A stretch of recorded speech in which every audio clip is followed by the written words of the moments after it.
Татарстанда яшәүче хөрмәтле милләттәшләр, барыгызны да Татарстанның 100 еллыгы белән котлыйбыз. Саулык, сәламәтлек, гаилә бәхете.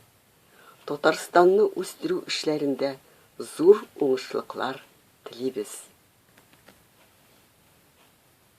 Язмыш безне меңәр чакрым еракка җибәрсә дә, без Татарстанны үзебезнең туган илебез дип саныйбыз.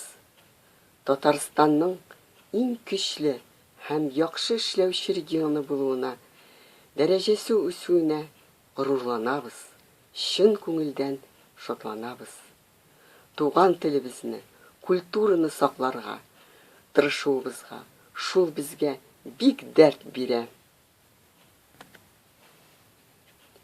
Кузбассның татар мәдәнияте автономиясе исеменнән, Кузбасста яшәүче бөтен татарлар исеменнән һәм минем үземнең Якшәмбе татар теле мәктәбе туган тел җитәкчесе Шафик кызы Райхана Григорьева исеменнән котлауларыбызны кабул итегез.